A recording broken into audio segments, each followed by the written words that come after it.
Grab your drinks and have a seat. It's time for serial killers.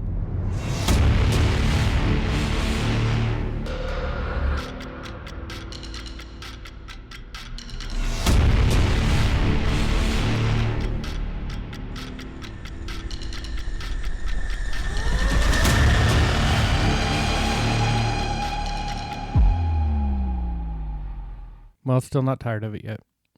That's good. Yeah, means we made the right choice.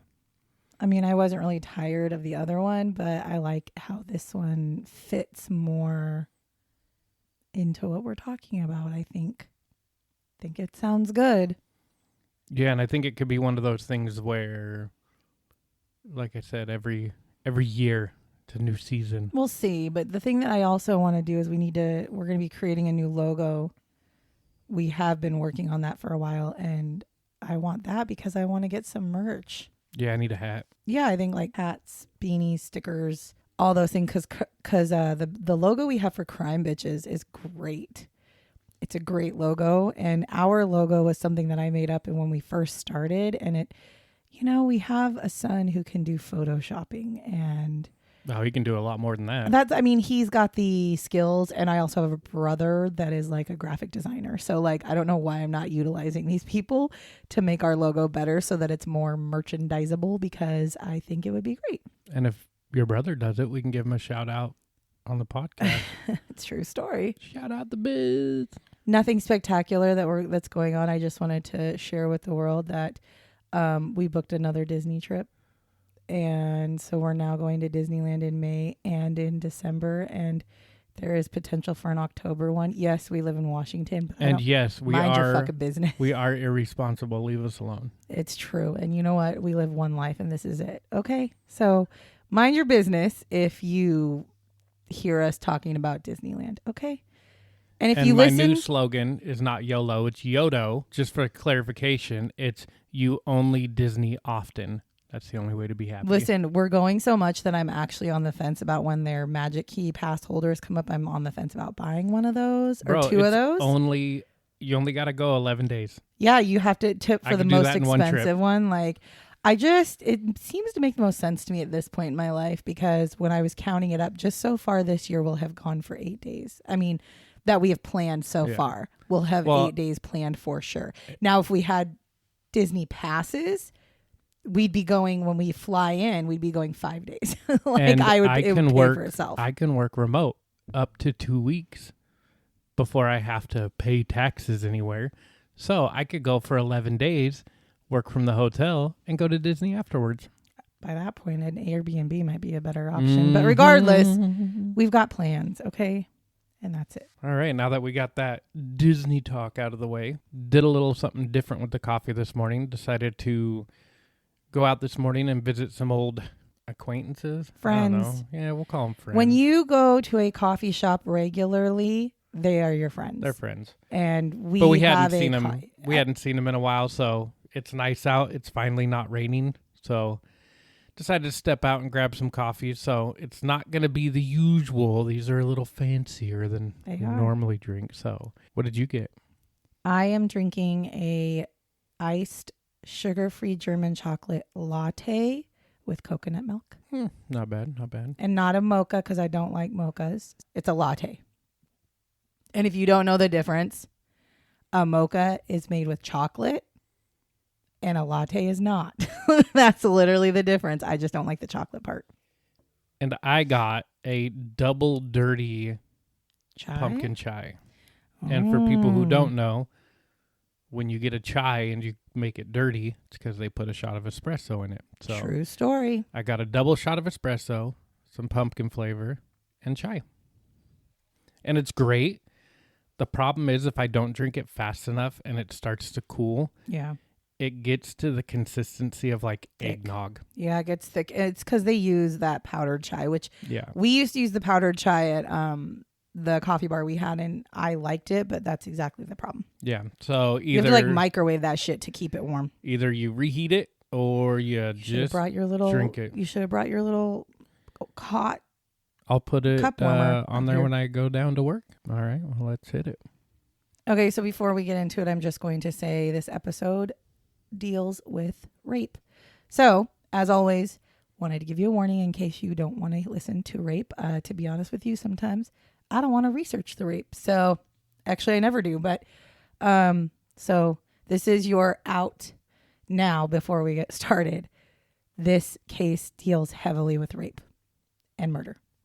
All right, so we are talking about David Alan Gore and Fred Waterfield. Now, David Alan Gore and Fred are nicknamed the Killing Cousins, is what they're nicknamed. But we're going to I'll tell you a little bit about, we'll go in their background in just a minute. They have a total of 6 victims. Their murder dates are 1981 to 1983. The location of their murders are Florida. Well, it's interesting that you didn't say 6 or more. Not or more. Interesting. Their method of murder was shooting and strangulation, and a characteristic of their murders was rape and kidnapping.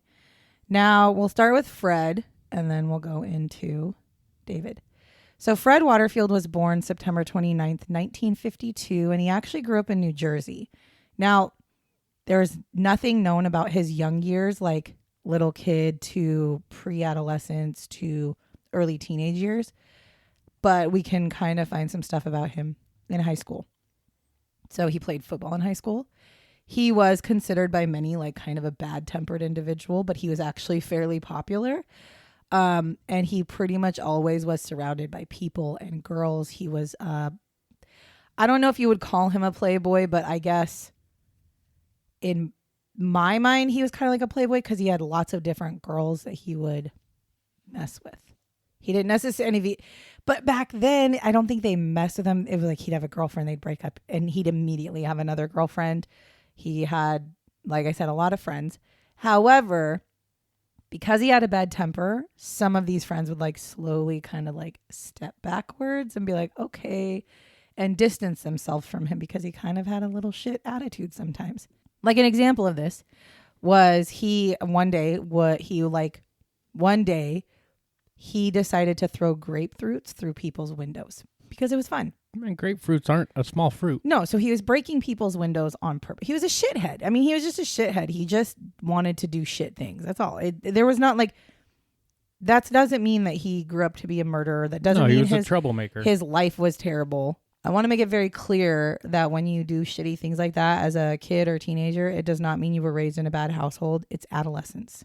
People do shitty things. Like, so no way, shape, or form am I saying that, oh, he was a bad kid because he grew up in a bad household. I don't know, because his household, they didn't really talk about it. All we know is that he's a shithead. Exactly. He was just a shithead. And again, we've already said he had multiple girlfriends and he had no problem finding a girl whenever he wanted to. Now, Fred also figured out that he liked violent sex. And at one point, he ends up actually telling his cousin David about this. And then the two of them discovered together that they actually both have the same desires, which that desire is raping and murdering.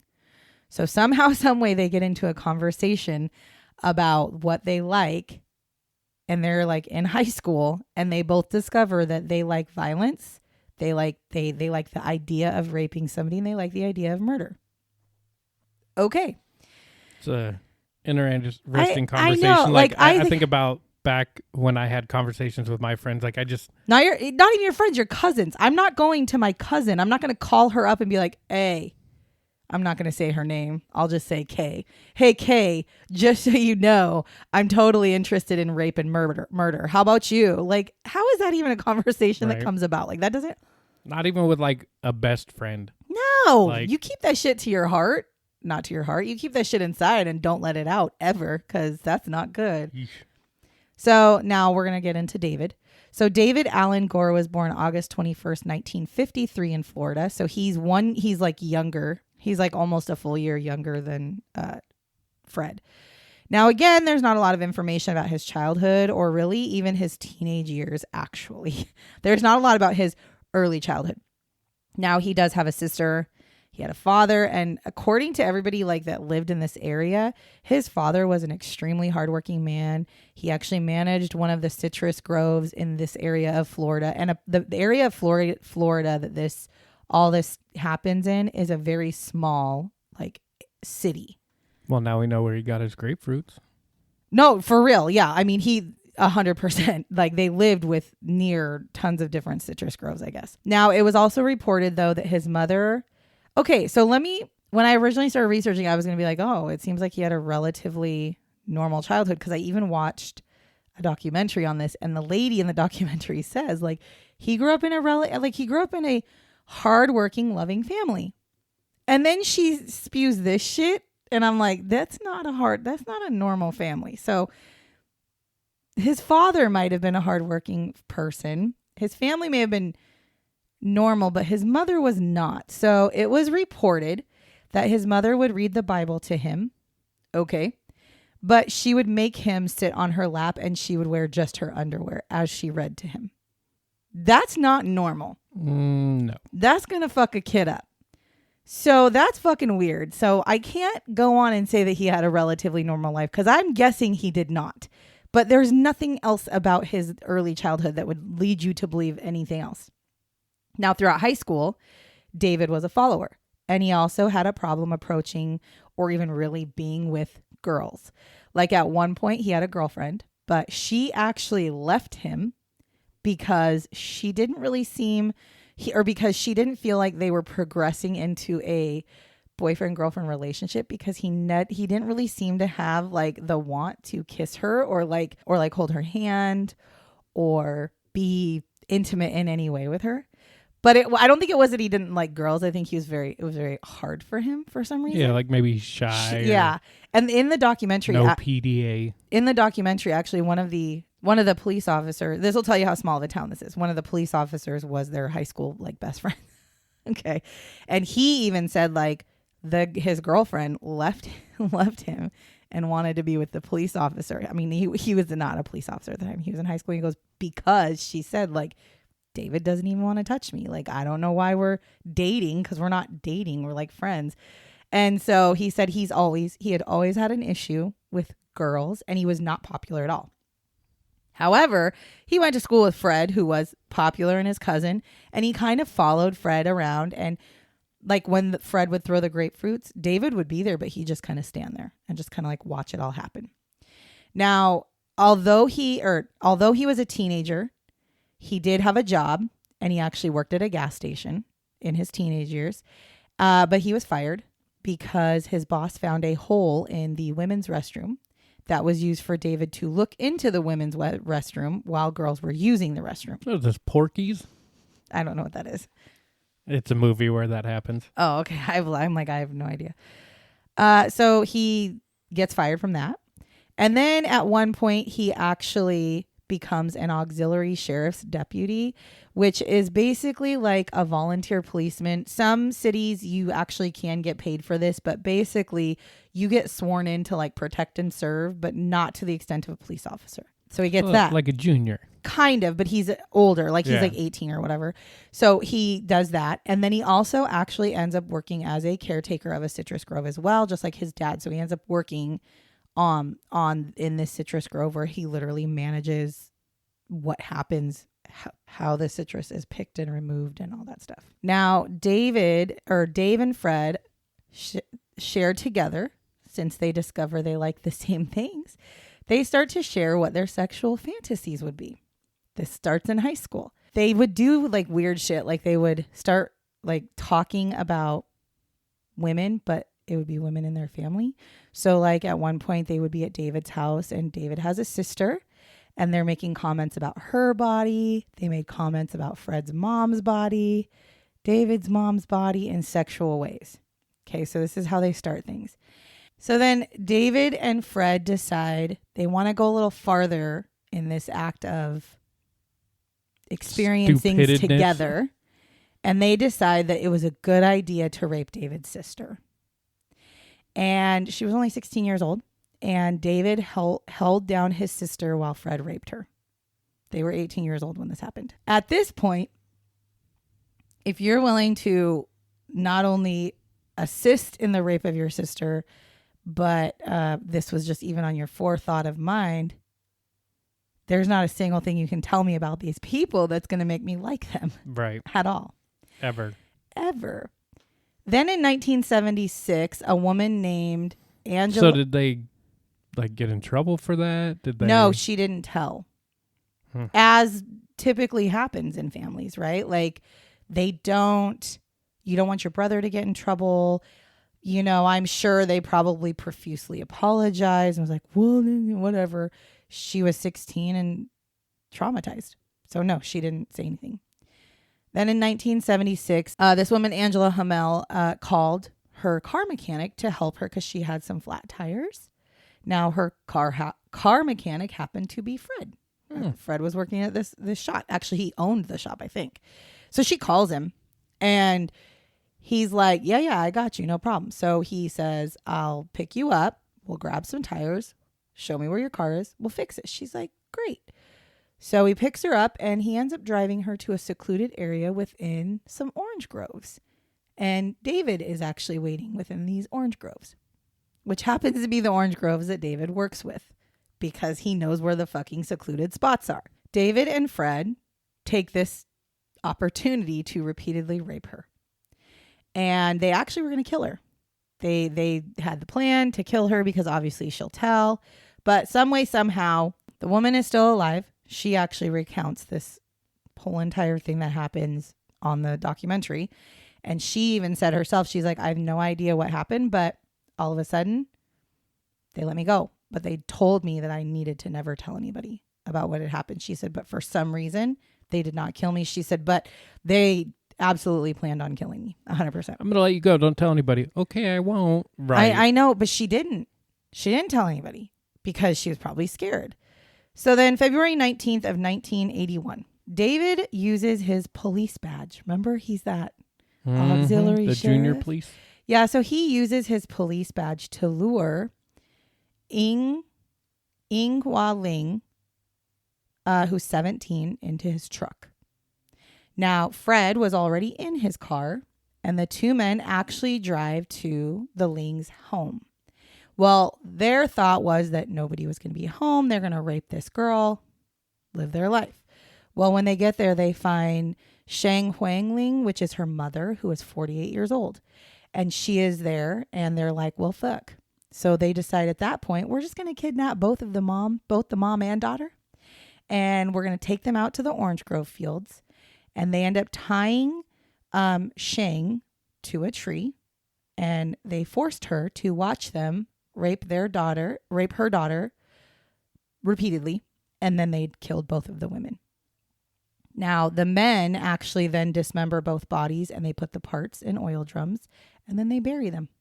So this is the first time that they raped and murdered, but they killed a mother and a daughter. Now on July 15th, 1981, so this is a couple of months later, which by the way, when the Ling family's, the father, when he got home and realized that his daughter and his wife were like gone, they actually worked in an orange grove field type place too. And they did like a whole thing. They searched. There was all these things. They could not find them. So basically their case kind of goes cold, I guess. Now on July 15th, 1981, Judith Daly, she's 35. Now she has parked her car on the beach, as one does, because you're just chilling near the beach, right? So you park your car on the beach. Jay and I do that all the time. Hell yeah. When we go to the coast, we literally we'll drive. Feed the seagulls. Yeah, we'll drive it. We'll sit. We'll whatever. Well, she was actually visiting her family from California. She was raised in this area of Florida, but she had come back up with her two daughters. Well, they wanted to go to the beach. So she actually dropped her two daughters off with some friends at the beach that they wanted to go. And then she drove to a more secluded beach so that she could just kind of decompress. Read a book. Exactly. Well, while she's there, David sees her. He actually disables her car. I don't know how he did it, but he somehow, some way did something to the vehicle so that she could not get the car started. So then she tries to start the car and she can't get it started. And then all of a sudden David pops up. He's like, well, hello, ma'am. I'm a mechanic. How are you? No, that's Fred. Oh, damn it. Like, hey, how are you? I know a mechanic. And she's like, oh, I'm fine, but my car won't start. And he's like, oh, that's just bizarre. Let me take a look at it. So he looks and he's like, yeah, I don't know. So he says to her like, hey, if you want, I'll give you a ride. We can go to the nearest like payphone and maybe we can get somebody to come down here and help you with your car. And she's like, okay, yeah, that's fine. So she gets into the car with him. And instead of driving her, of course, to get help, he drives her to a secluded location where now Fred is waiting for him. They both this is why we have trust issues. Exactly.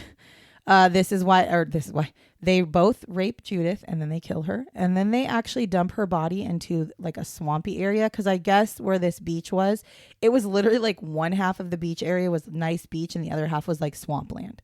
And so they actually dumped her body in the swampland. Now, the week after this happened, David also tried to kidnap a teenage girl, but he failed. What he did was he pulled up next to a teenage girl. He showed her his police badge.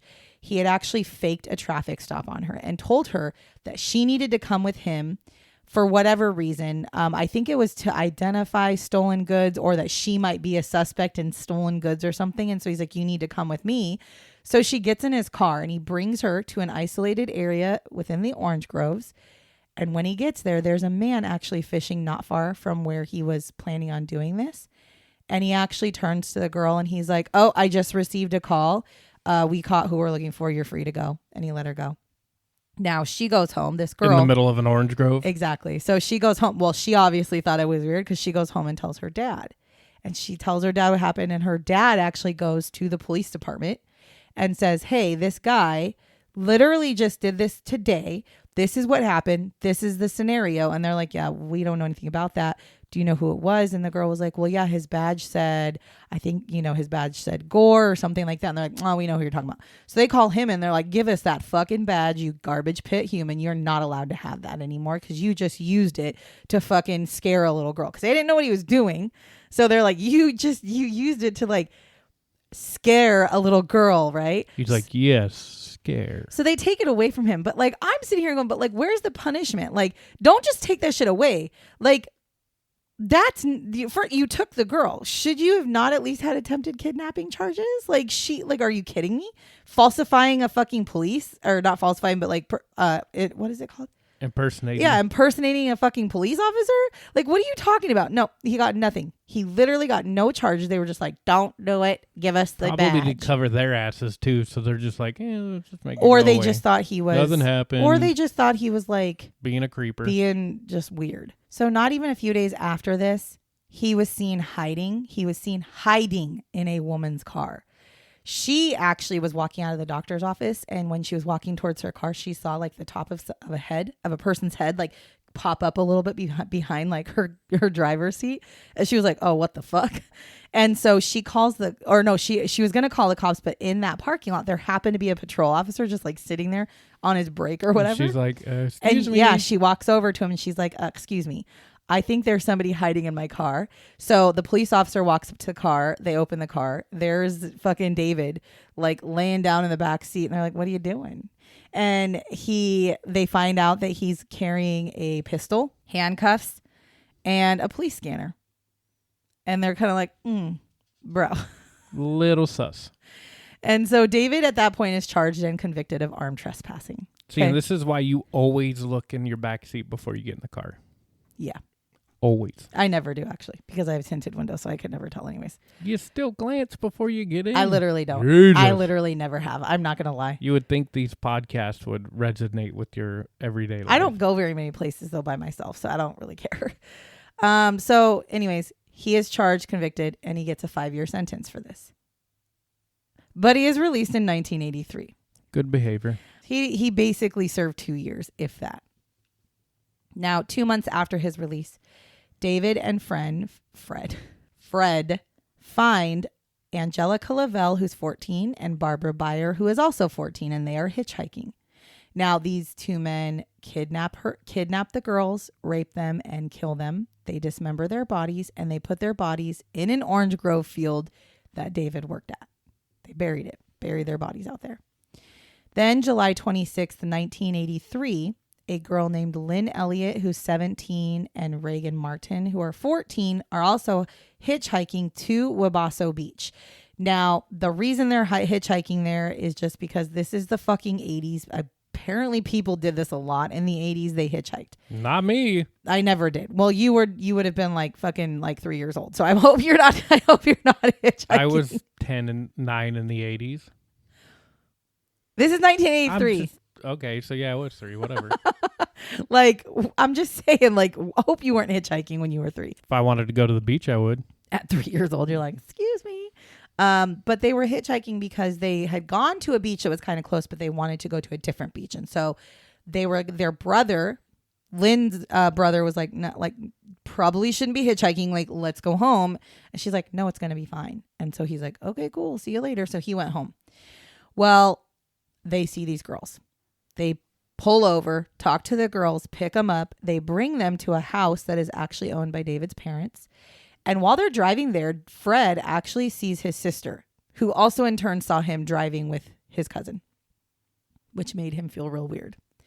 And so he actually basically tells David, like, hey, I'm out. Like, I'm out. I'm not doing this today. And so David's like, cool, whatever. So he leaves David at the house with the 2 girls. And David ends up tying up both of the girls, and he puts them in separate rooms, and he rapes both of them.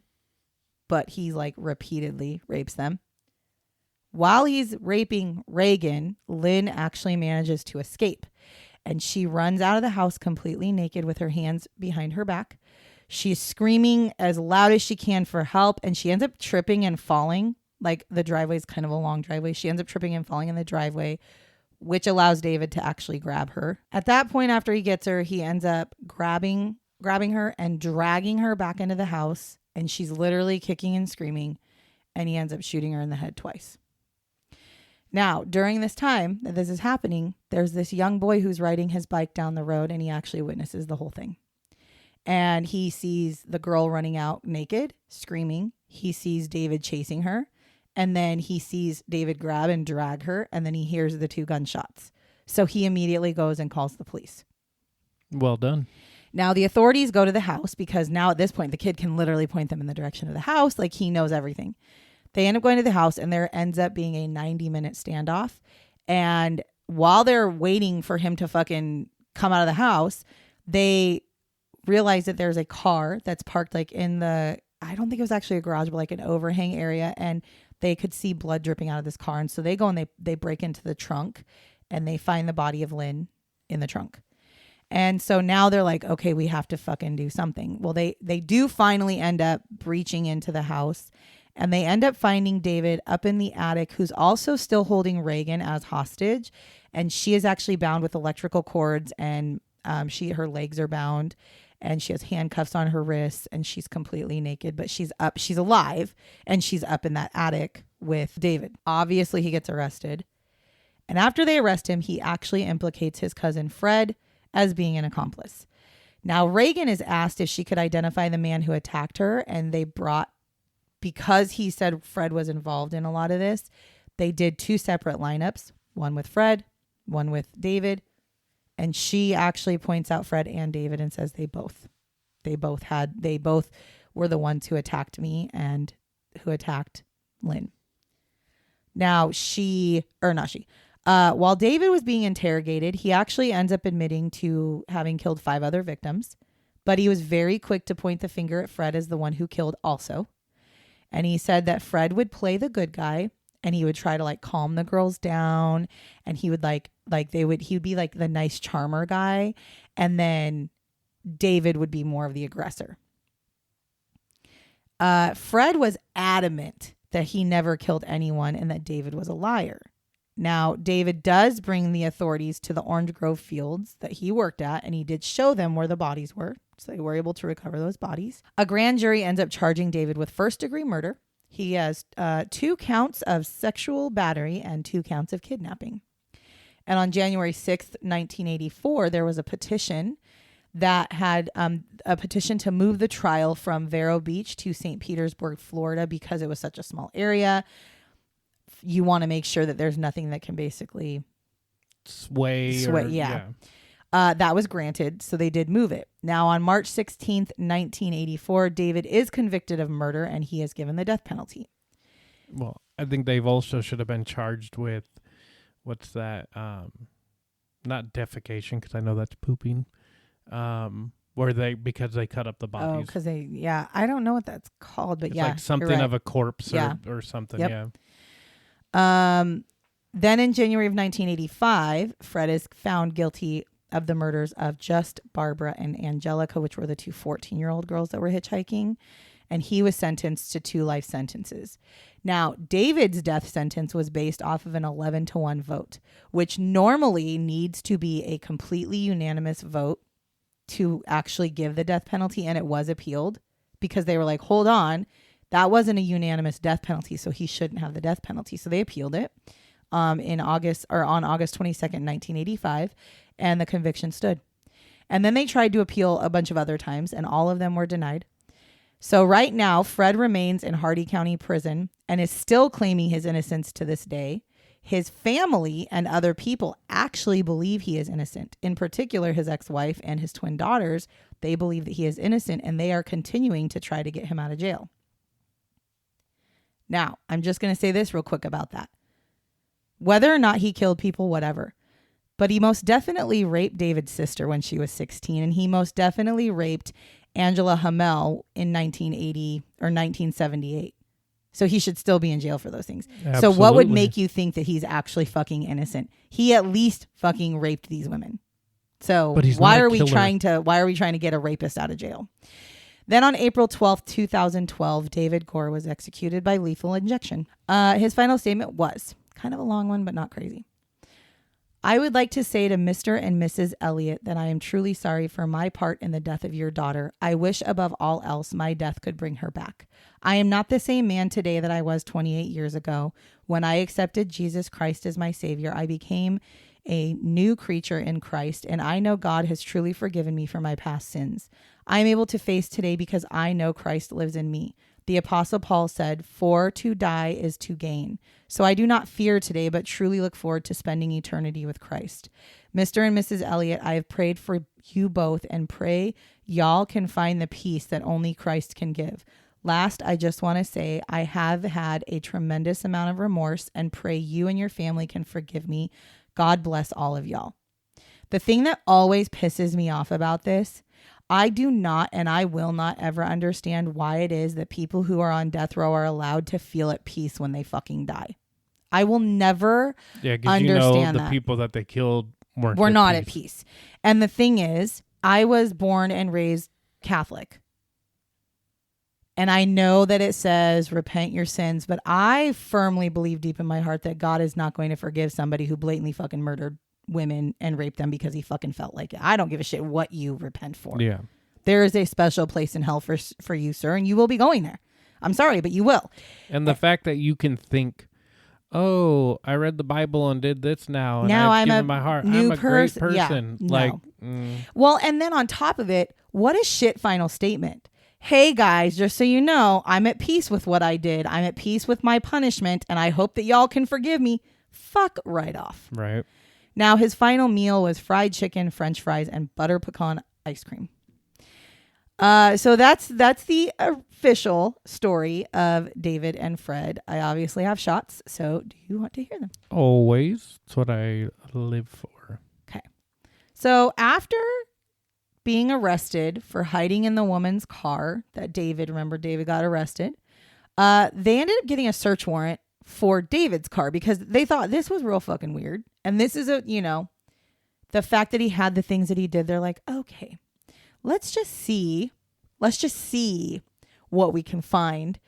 Now they, at that point, for some reason, whatever it was about either the way that he was questioned or whatever, they actually had an inkling of a thought that he could potentially have something to do with the Ling's disappearance, the mother and daughter, the first ones that they murdered. Now, they go and they search his car, and they actually find hair fibers that match the Ling's in his car. But the prosecutors did not think they had enough evidence to actually bring charges against him, so they didn't do anything. I don't know how the law works, but I sit there and go, but wouldn't that have pushed for you to be able to get like more warrants for like his home, his place of work, and continue to search for things? Well, and it also makes you think, right? Like, David probably would have rolled on Fred at that 100%. Point. But kind of what I'm thinking is, like, would Fred have continued if David was in jail? Like, would either one of them have done it alone? Because they always seem to do it, like, one person would grab and then they'd meet up with the other person. I don't know. They fed off of each other. Like, would either one of them have? I don't know. You're right. I don't know. That's a good question. Now, apparently when David was a child, he had actually fallen onto an anthill, like when he was little, and he was bitten by ants, like really bad, to the point where he had to be brought to the hospital. He had swelling of the brain, and he had actually suffered brain damage from this anthill situation. A little girl just died from being bit by red ants. I just read about it. So it's a thing, right? Yeah, because they release a poison. Well, and he ended up getting like really sick. He had an extremely high fever that was so high that it damaged the neurological part of his brain. Okay. So they actually believe, psychologists, multiple, actually believe that this brain damage might have something to do with turning him into the killer that he became. That what they believe is that the damage altered his ability to make moral choices, which is a real thing. For people who don't believe it, fucking do your research. It's happened a million times. And the reason they say that is because after this incident, now he was literally, I think he was like 5 or 6 years old at this time. His whole entire demeanor changed. He was a completely different kid when he came back from the hospital and was like basically better. He would do things much differently than what he did prior. His mom noticed it. His dad noticed it. His school teachers noticed it, right? So there is a chance that had he not fallen on an anthill when he was a child, that he never would have been a rapist and a serial killer. Okay, so that is a thing. Yeah, because the fact that there's two people interested in the exact same thing in a family, in a small town. Here's where it gets interesting. And he was a follower, so it could have been like, oh yeah, I'm into that too. So here's what actually one of the psychologists said, is she said that she said, I think that he might have had, so you would ask if they do it on their own. According to her, she's like, I don't know if he would have ever acted on his thoughts and impulses, but it was like the perfect storm. His moral decision-making skills are damaged, so he doesn't morally make good choices. And then he has his cousin who's like, hey, I kind of am interested in these things. And he's like, me too. And his cousin's like, okay, like, let's do some shit. And he's like, okay. And so they do it together. And she says, had it not panned out like that, he may have been a shit person because he would make bad decisions, but he may never have ever crossed that threshold. Now, Fred insists that he had nothing to do with the murders, that he actually claims, supposedly, that he was held hostage as well. Specifically on the last murder, when they pulled over and took Lynn, when he said he dropped Reagan. him off and left. Yes. So he specifically said, like, I was being held hostage too. He said that on that day that he was working at his shop, and David showed up and said, hey, I've got a car part I need to go pick up. Do you want to go for a ride? And Fred was like, yeah, sure, whatever, cool. He said that as they're driving, they drive past or David says like, hey, on the way home, let's just kind of drive past the beach. And he's like, cool, whatever. And they see these two young girls on the side of the road. And then they pull over. And Fred admits, he said, I did offer the girls some marijuana, but I swear that's all I was going to do. A 30-something-year-old man should never be offering a 14-year-old anything. Here's some candy, get in my van. Exactly. Here's some marijuana, get in my car. Same thing. He said at that point, David pulls a gun out, and then all of a sudden now he's scared for his life, and he doesn't know if David's going to shoot him or what David's going to do. So he's like, God, I just got to do what my cousin says. Okay. Now, he said, drive him to my house. So that's what I did. And then I left him there. Now he has zero explanations as to why he was allowed to leave. If he was so scared for his life and he thought David was going to shoot him, why were you allowed to leave? He also claims that because he was asked, like, they asked him, like, okay, once you left and you got back to your shop, like, why didn't you call the cops? Like, you know, whatever. And he's like, well, I was going to. I was. A lot of inconsistencies. Listen, I was going to call the cops, but you see, when I got back to the shop, there was a customer that wanted to talk to me, and so I just didn't end up calling the police. Fuck you, dude. Hey, fuck you, customer dude. comes first. And also, don't forget that there was a surviving victim who was able to literally point the finger at both men. She's like, yeah, he wasn't being held hostage. He most definitely was not. He was part of it. Now, I will also tell you that it is believed by by some of the police officers, in particular the one who went to high school with them, that were friends with them. He said, I've always believed that Fred was the mastermind. That's what it sounds like, especially if David doesn't have the moral compass. You could just plant, it's like early stages of inception, right? You can just plant ideas in his head. Right. And he'll go along with it. Right. Because he said, the other thing he said is he said, I think that Fred was the mastermind of the duo because he said he was a very well-liked man. He was charming. He was charming enough to draw people in and be like, come hang out with us. We're not going to hurt you. Whereas David was not. David would never have been able to pull up, which is why he was hiding in that one lady's car. He's not going to go be able to stand outside her car and be like, hey, baby, whereas Fred could stand outside the car and strike up a conversation and get her to trust him. So that's number one. And this is coming from a guy who went to school with them, high school, who was friends with them and physically saw this happen all the time. He also said that all throughout high school, Fred engaged in a lot of sexual activity, like throughout his life. And he was known to kind of have a violent sexual activity streak. And then he also said that when Fred was arrested, he literally told the officer, this was the officer who, his friend. He said he told the officer that if David gets me in trouble, I'm going to kill him. So it's like he literally, like just those kind of, like if it was me and I really had nothing to do with it, that's not what I'm saying. No, hell no. I'm saying I don't understand why I'm here. Yeah. I don't know what's going on. You just arrested me and I don't understand why I'm being arrested. And then if you tell me it's because my cousin is accusing me of actively being a participant in raping and murdering women, I'm going to look at you and be like, I have no fucking idea what you're talking about. I'm blah, blah, blah. I'm not going to look at you and be like, if David gets me in trouble, I'm going to kill him. Like his reactions were shit. So anyways, I agree with the dude based off what I see. Fred seemed to be maybe the mastermind and David was like his puppet. But David was easier to be aggressive, right? David had no problem being the aggressor, and so Fred would kind of lure them in, and then David would be the aggressor, and David, I do think that there's a chance that David is the one who killed all the women, though. I do think. You don't think Fred did any of it? I don't think so. I mean, well, maybe when they had the two, anytime they had two people, maybe. But I think I just don't know if Fred was the killer type. But because one of the things that Fred also had said is after he got his sentence, he goes, even the jury knows that I didn't do this. That's why my sentence is way lesser than David's. That's what he said.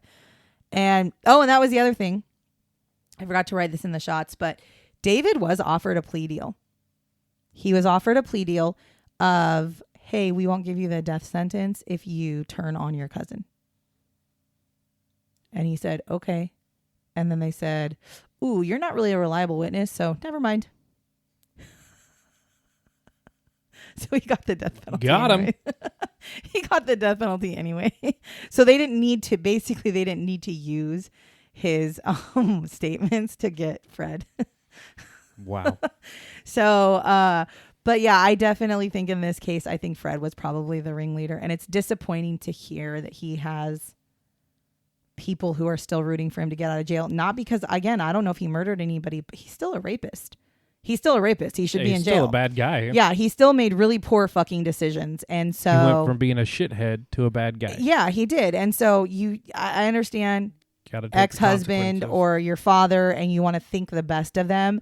But if your father's a rapist or your ex-husband's a rapist, he's a fucking rapist. Period. Yep. And you just, you know what? You chalk it up as, oh, I escaped that one. And you move on with your day. Anyways, so that is the story of David Gore and Fred Waterfield. Killing cousins.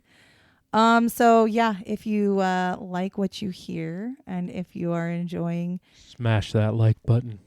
The Fatal Blend duo that we are. Yes, follow us, like us, make sure you click it so that on Thursdays you'll get a little thing on your phone that reminds you that we posted a new one. And drop a comment. Let us know what you think about the new intro and outro. Do we go back? Do we keep it? Let us know. And if you want to interact a little bit differently, we of course are on all the socials. So just look up Fatal Blend on any of the socials, TikTok, Facebook, X, Instagram. You'll find us. We be there. We be there. But for now, I think this is a part where I'm going to say goodbye. And I'll say bye-bye. Remember to lock your doors and bar your windows. Until next time.